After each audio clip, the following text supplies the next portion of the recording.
The Cleveland Guardians have about ready to split a doubleheader today. Again, 1-1. The game isn't over, but it is pretty much over. We're going to get into the doubleheader and a mailbag on today's Locked On Guardians.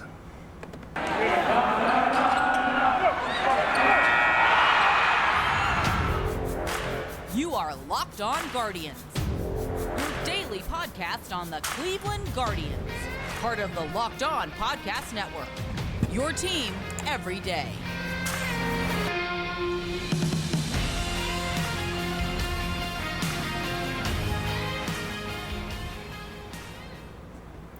Hello everyone, welcome to Locked On Guardians. I'm your host, Jeff Ellis. I want to thank you for making Locked On Guardians your first listen today and every day, wherever it is you get podcasts.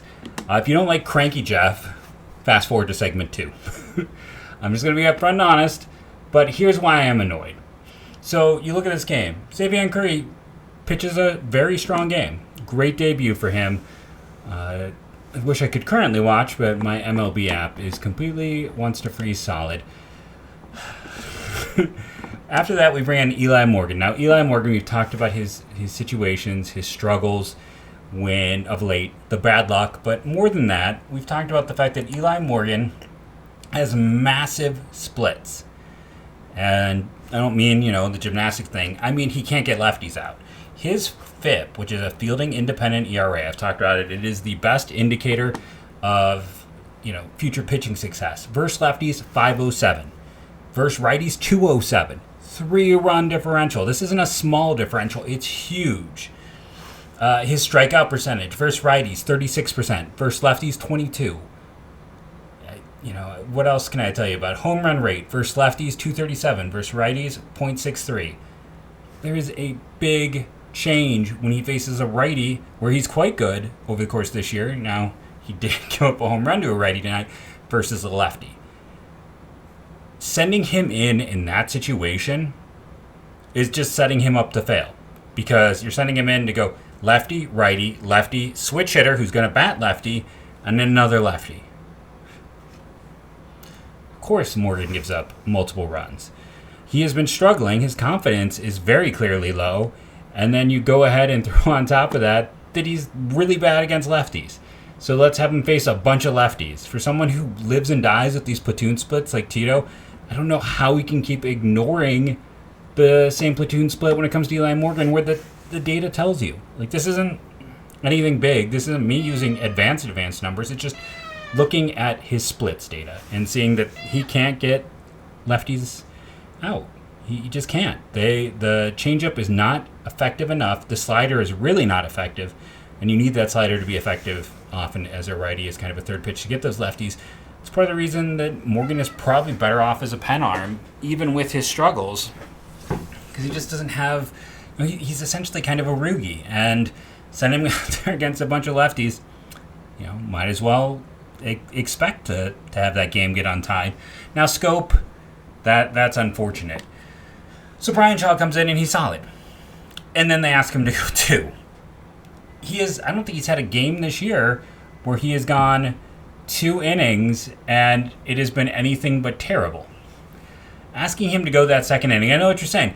It was a weak hit, and then it was the 2, bad communication. Here's the thing. A weak hit is still a hit, and it's still there because they were able to make contact. The bad communication, both those guys had to run to get there. It was not an easy angle for either of those outfielders to get to it. But even if we want to say, okay, he's unlucky, follows it up with a wild pitch and a single and can't even record an out. So, yeah, Shaw was bad, but Shaw should have never been out there for that second inning. Or, if he's out there, he faces Scope, who's a righty, and then Henches should have been ready to go. Having Shaw face the lefties that were up there, you're just asking for failure. You're setting him up to fail, and you're splitting the doubleheader again, which this is a team that is well over 500. The fact that they seem completely content to just, we just want to split the doubleheader is insanity. They had fought back to get a run back, and then they just give up multiple more and, put this game out of reach because of bad bullpen management. And that's, kind of where I stand. So what would I have done? That's always the question, right? I feel like early on when this was a tie game, it's a high leverage situation when it is a tie game. I would look to go to Henches early on. Then you follow that up with Shaw, and then, probably go to Sandlin. But trying to get 2 out of Shaw is not going to be, you're not going to be successful. And then Morgan, that is not the ideal situation. Or, honestly, like Henches, then Morgan for more of the righties in the lineup, and then go to Shaw. But don't try to get 2 out of Shaw. That's just not going to be successful. It's not going to work. This isn't me necessarily even, railing against Shaw. It's more that when you ask him to go 2 innings, you know what's going to happen. When you send Morgan out against lefties, you should know what's going to happen. And that's why those are bad calls. Even though it's a bad team with the Tigers, and it is fair to say they're a bad team, that set this team up to lose this game. And it's unfortunate and it's frustrating, but it is what it is. And I believe that double play right there is going to end it, right? That was, yep. Cleveland drops the second game 7-5. 4 of those runs charged Shaw and Morgan. Cleveland got 5 across. Curry had a good start. Questionable bullpen decisions throughout caused them to lose this one. We're going to take our first break, come back, and get into more of the nitty-gritty of these games now that I am done venting on today's Locked On Guardians. And I know I'm not supposed to have favorites of sponsors, but my favorite sponsor is Built Bar. I have 4 in my bag. We're just starting, the pre-teaching stuff right now. So I am loading up my Built Bar. That is my go-to for lunch. And I just love. Right now, you get a free boost or broth with your order. I don't have my mug here. It's currently sitting upstairs on the kitchen table. I have a Built Bar boost right now. I pulled those out. I hadn't used them in a while, and I forgot just how much I like the Built Bar boosts. I had broth. They are solid, but how about some fun things? What else? Pina colada. That is there. They do coconut so well. Why wouldn't you want to try that? I'm very intrigued. I'm getting low. I might put in an order for the pina colada and the toffee almond, which is still on sale. If that's not enough, peanut butter lovers bundle. They do peanut butter so well. Banana cream pie, brownie batter. I personally love the churro. There's always great deals going on at Built. And again, put in an order right now.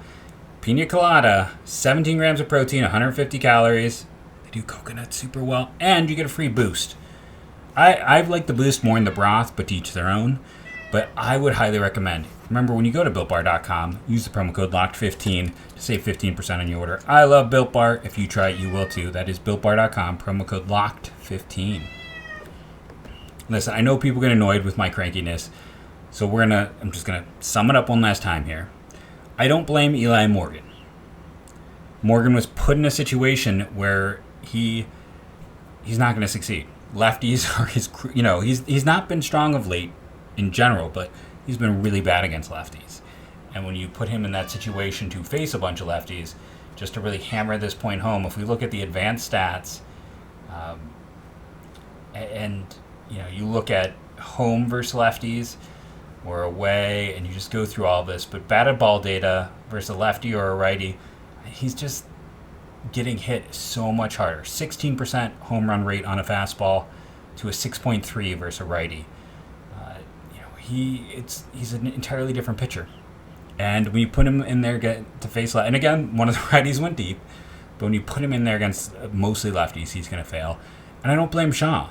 Shaw's first inning was great. When you ask him to go 2, you're setting him up and the team to fail. So don't view this,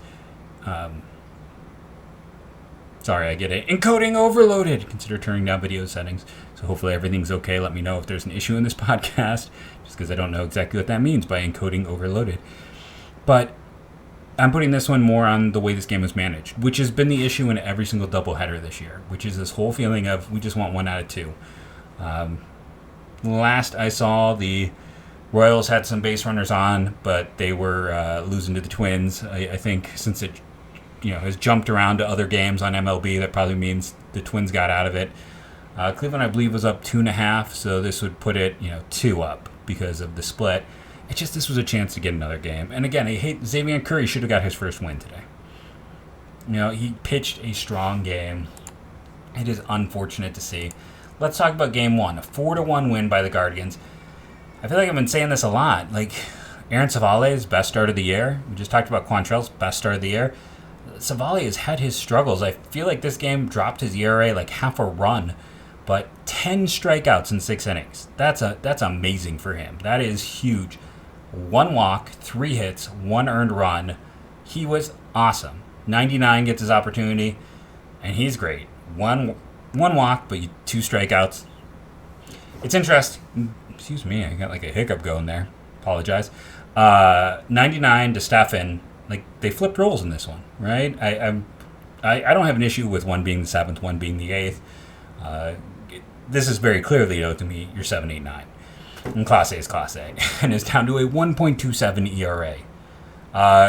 Do want to give Shaw a quick congratulations, kudos, by passing 45 game appearances this year. He has now made $450,000 extra in bonuses. When he gets to 50,000, he will then be up to 600,000 in bonuses. That's right. He just keeps every 5 games from here on out he appears in, he makes an additional $150,000.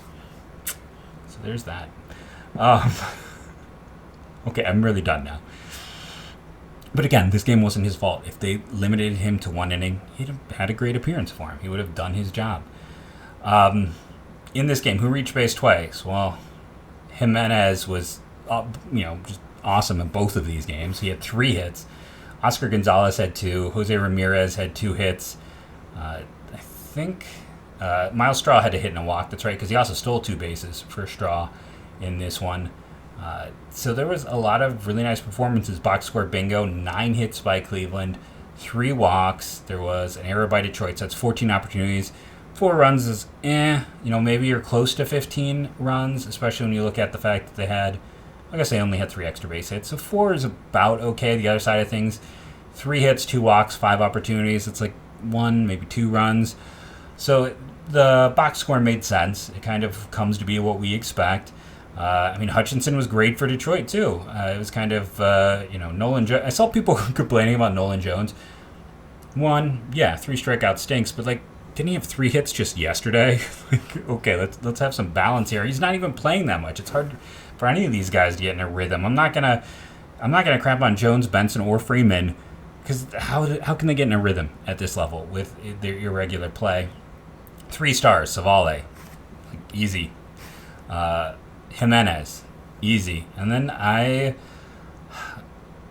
probably leaned to Oscar Gonzalez because he had a double. He had an extra base hit in this one. Because you're looking at 2 hits. So those are my 3 stars in Game 1. Game 2. I'm not going to focus on what I've already talked about. We'll just get into it. Who reached base twice? Well, Steven Kwan had 2 hits. You had 2 hits by Luke Mailey, who also had a home run in this one, his second. How about 2 home runs in the last 2 weeks after not having any this year, and had historically never hit for power? That was mildly amusing watching it there. And then let's see, you also had Benson got hit by a pitch, as did Freeman. So Benson also had a walk, so Benson reached base twice in this one. And did Freeman also had a walk, so Freeman reached base twice in this one as well. Looking at this, it is unfortunate that Naylor went down with an injury, and am I the only one who's worried about the tissue paper nature of Josh Naylor's body? I know they want flexibility and this and that, but it's maybe he should only be a DH. He should never play outfield again, but he's just been unable to. It feels like every other week. Maybe I'm wrong. Let me know. Hit me up on Twitter at @FMLBDraft. Am I over-exaggerating? Or does it feel like to you that every week, well, not every week, but every other week, every 2 weeks, Josh Naylor is beat up to some degree? Owen Miller came in. I have my issues with Owen Miller, but in this situation, what are you going to do? You already have most of your lineup out there. Nolan had a rough first game. It's absolutely the right call to go there, and he went 1 for 3. It's totally a solid performance. Who are your 3 stars? Well, I'm giving one to the rookie. Curry, you'd like to see more missed bats. He did give up 8 hits, only the 1 walk. I saw a good friend of the show, Justin Lada, JL_baseball, and also shout out my former side note co-host, Pat, Tangible Uno. Pat was, I retweeted it, or go to Pat's page. Like, he had a whole interview with Xazvion Curry, like from last year, a chance where he sat down to talk to him. Curry was drafted, and one of those, pat myself on the shoulder time, sorry, James. I kind of called it. It was a natural fit, and it was kind of in that same, honestly, like the Eli Morgan mold. Like, undersized guy, good secondary offering, very low walk rate, pitching at a program not really known for great pitching development. He was at Georgia Tech. And he didn't pitch at all, I believe, in 2019 after he was drafted because he had a high innings count. 2020 is the lost year. So 2021 is his first time pitching in the minors. And before the end of 2022, he's in the majors. That's quite an ascent for him. Very, good on Curry. And yeah, I get it. 3 earned runs in 5 innings. The ERA is 5.4. So it's not great, but as a rookie making his debut in a game like this, I think I give it to him. And then Kwan had a big hit. It was unfortunate that Ahmed then, hitting the double play, and right there, if you don't want to blame bullpen issues, you can just talk about Ahmed and Jose being a combined 0 for 8 in this one, and that being a big part of the problem. But Kwan's setting the table. Kwan's coming up with big hits. He continues to be just stellar this whole year. And, I was talking about in the game, the 2 strikes before he got that single were like very bottom of the zone. Once he is like established as the hitter he looks like he is going to be, those are the calls that go his way. Now, I'm not saying, and can't think of the gentleman who is like, well, those are in the zone. It's like, yeah, they're in the zone, but there are pitches that good hitters get. He'll eventually get those, and it's going to be like impossible to get Steven Kwan out. But going back to it, Kwan is very easily, to me, one of the stars in this one. I give it to Luke Maile, who had a home run in this game as well, and had 2 hits. Gimenez had the home run as well. He went yard in both doubleheaders, but just the 1 hit, so I'm giving it to Maile over him, and then giving it to Curry. Oscar Gonzalez also had 2 hits, but he also dropped the baseball. That's going to happen with him. The outfield did no favors. And that's the thing, like, for as much as people hate Miles Straw, and I get it, he has been awful at the plate. He has been downright awful at the plate. But you know what happens? He makes that catch in the 8th inning. Like, is there any doubt he makes that catch? So that's kind of what happens. Like, you miss out there. Now, at the same time, Benson turns it around, and did he score in the 9th? Now I'm kind of having a moment of like brain lock. But I think on the Kwan hit is where he scored. So it was previous to that, where he booked it from second base to get there. Good on him. The guy hustles all the time. But the one thing you do miss out on Straw is just that play doesn't happen if Straw is out there. So they lose this one. It stinks. It's a game that they should win, because you shouldn't lose to the Tigers ever. This Tigers team is really, really bad. And their offense is like historically awful. I didn't like the bullpen. And then, when they finally go to Hench's, he does give up a single, which means another run got charged to Shaw. But then he struck out 2. Nick Sandlin. Sandlin has been really good since he came back from AAA. Maybe rely on him a little more. I don't understand. And, you need to give credit where it's due. Is it like Derek Dees? I'm sorry, dude. Like, I retweeted you out. No, don't click there. Ah, man. But it's like, yeah, Derek Dees. It feels like Francona only acknowledges platoon advantages when it comes to the hitters. It's like, yeah, just know how things set up. So we're going to come back. I've got my dumb quote of the night of the last week for segment 3.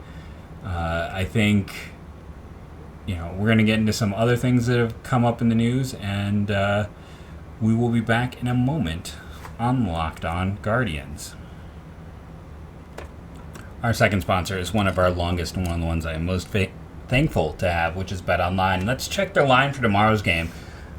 Gary Hill, I don't think it's necessarily Gary. G. Hill is pitching for the Tigers. Zach Plesac for the Cleveland Guardians. I think I was thinking Gary Hill due to the recent player drafted by Tampa Bay. Gary it has nothing to do with BetOnline, where currently Cleveland is -1.5, and the over/under is set at 8, with the over and the under being favored. I can kind of see that in this game. I was trying to think if I was right when I called. I was most definitely not right in game 1 when I said go over, so I got that one wrong. It was not one of my guarantees, but still, go check out BetOnline for yourself if this is your thing. If you are someone, and here's the thing, even if you're not someone who's necessarily into gambling, I still use BetOnline just as a resource because Vegas knows, right? I talked about it on draft day. Vegas knows. Go to BetOnline for yourself. They have all the news and information you could possibly need when it comes to sports and sports wagering. That is BetOnline. Okay, there's my okay. So let's get into the worst quote of the week.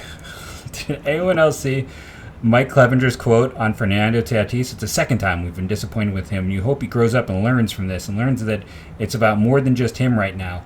Does he have no self-awareness? Did Clevenger just forget everything that he ever did?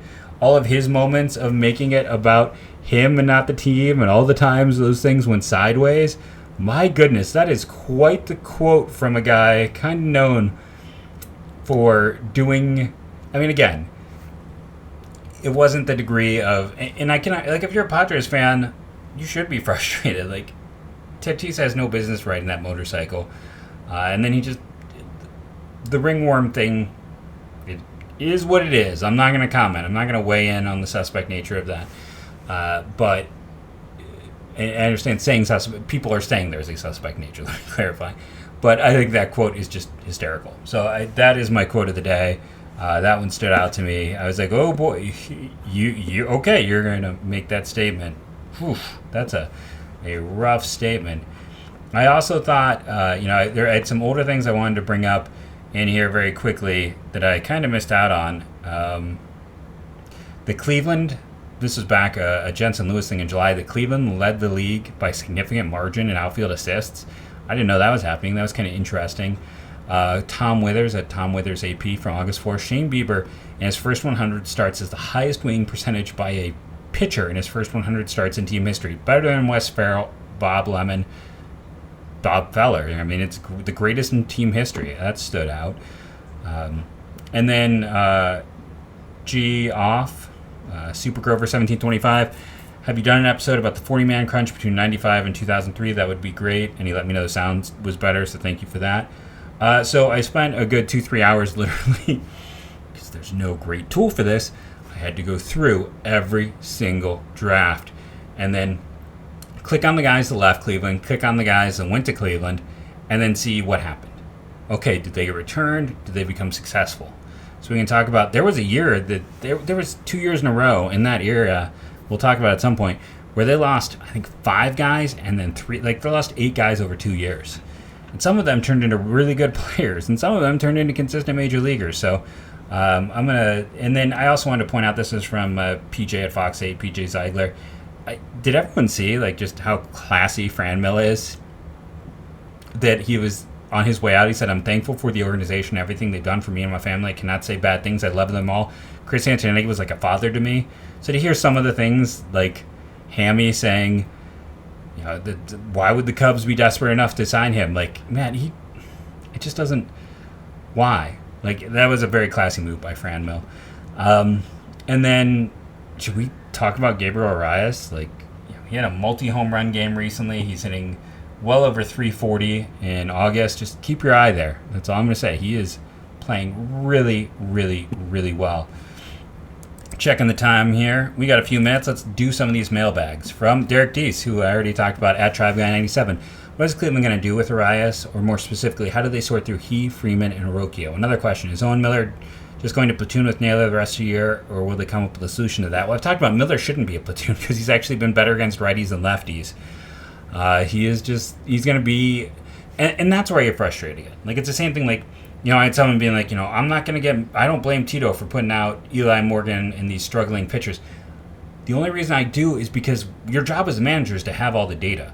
So as a manager, you need to know that Owen Miller actually hits righties better than lefties. You need to know that Eli Morgan is having very clearly to all of us watching, he has been unlucky and it's leading to confidence issues and he struggles against lefties. You know, these are things you just need to know. That's part of your job. Here's the thing with Freeman. I think super utility guy is his role, and I think he can play almost every day in that role. Rocchio, at some point next year, I think he's called up to stay. And like I've said, there's a lot of Gimenez to him. There's a lot of Lindor to him. He might end up being my number one prospect in this system when the season is all said and done. He does everything well. Arias is just hard because of the injury. Like he is stuck in this situation that we have seen. Like, I don't want to necessarily say he's Yu Chang, but back when this organization was anywhere near deep as it was, with Eric Stamets going out there at shortstop because Chang was hurt. He missed that opportunity. He missed that window for him to really get that chance.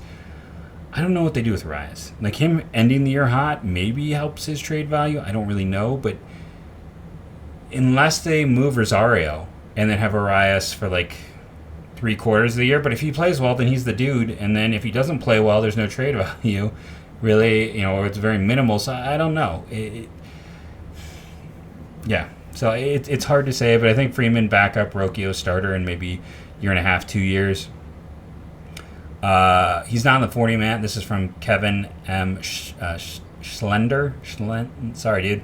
He's not on the 40-man. Do you see a path other than injury where Brennan is called up, and what do you project him as in the ML, in the major leagues? I don't see a path. They just have so many outfield options. I don't see a path for him this year, even with injuries, because you still have Benson to play center. You still have Nolan Jones in the outfield, or Richie Palacios in that outfield. They're going to run with those guys first. I don't want to comp him to Steven Kwan because Steven Kwan is a unicorn. He's a freak in all the right ways. He's just mentally so advanced. Like, you read the articles, it's like he is diving into every advanced notion. He is really doing things we don't see every player do. So I understand production-wise there is this tendency to kind of compare them because they're a little bit of a center field tweener when they both kind of on the similar explosion path. I think Brennan has a chance to be an above-average regular to maybe probably likely closer to average, but I don't want anyone to judge because Steven Kwan is just he's different. Aaron Bachman asks, can we convince Tito that Owen is a nice bench option but not an everyday player? No, we cannot. Oh, and I'm going to get one more question in here because I also need to do a correction. Not sure if it's too late. This is from Quincy Wheeler, Quincy Wheeler 1, who always has tons of great Tribe coverage himself. Is there anything worth looking at with Jonathan Rodriguez? K-rate and BABIP are high, and he's a little older for the level, but the 135 WRC plus pops off the page. Yesterday I called him a switch hitter. Fever Dog, Andrew Kinsman, who's essentially like the bonus fact checker in the booth, he's absolutely right. He was drafted as a switch hitter, but he gave it up. He is not a switch hitter anymore. He is strictly, I'm going to get it wrong now, I believe just a right-handed bat. I should probably double check that. But yeah, he hasn't been a switch hitter since almost his first year. And here's the thing that I always tell people. High BABIP is a good thing, especially in A-ball. That's not him being lucky. That is, he's a right-hand bat. That shows quality contact. BABIP is a positive trait for hitters. We have this view to look at it like, hey, BABIP is bad, he's been lucky in the minors. No. When it is an A-ball, that is a sign of positive contact. That is a good sign for Rodriguez. And yes, I think there is something to this. It's a Will Benson-like turnaround for him. He was the youngest kid in his draft class. He gets drafted. He scuffles a bit. He plays at the lower levels because he's a 17-year-old kid, barely 17, when he was drafted. Young kid. Took him a while. Then COVID happens. And I think you have to, I talked about it a little bit on the show on yesterday. I think he is a guy to watch. He is someone to pay attention to. He's about the league average, a little bit younger than league average to the level, but he just hasn't had as many reps. And again, BABIP is good, so you want BABIP. And I lied. Last question here: if they demote Miller, would they DFA Clement or Gas bring him up? They can't carry that many middle infielders in Columbus with Rocchio knocking on the door. I don't think Rocchio is going to get called up anytime soon. It just feels like they're going to let these guys play. I think, I'm not necessarily even saying we need to demote Miller, but like Freeman should definitely be taking some of Miller's at-bats right now is kind of my view.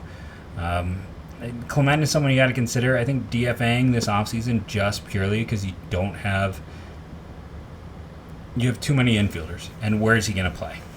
Like, you have Ty Freeman and Owen Miller both do it better than Clement does. So you need a third one? I mean, and again, I think he's a major league player. I think he'll latch on with another team if you let him go. I guarantee you he gets claimed. But yeah, I think he's just, it's a numbers game. Same thing with Yu Chen Chang. He's been, a starter with Tampa since he got there. I've been Jeff Ellis. This has been the Locked On Guardians podcast for today. Remember to rate and review, download daily. It helps. I'm behind on the YouTube comments. I will jump in and be responding to those this evening as this podcast uploads. I want to thank everyone who is subscribing. That is a big thing for the show right now. And listening. We had a pretty solid week overall. And hopefully, as this team continues to excel, we'll see the numbers go up. Let me know what you want to hear, what you want to talk about. Like I said, I sat there and spent a few hours on Friday night going through every single Rule 5 draft from 1980 to 2020, just so I got an Excel spreadsheet.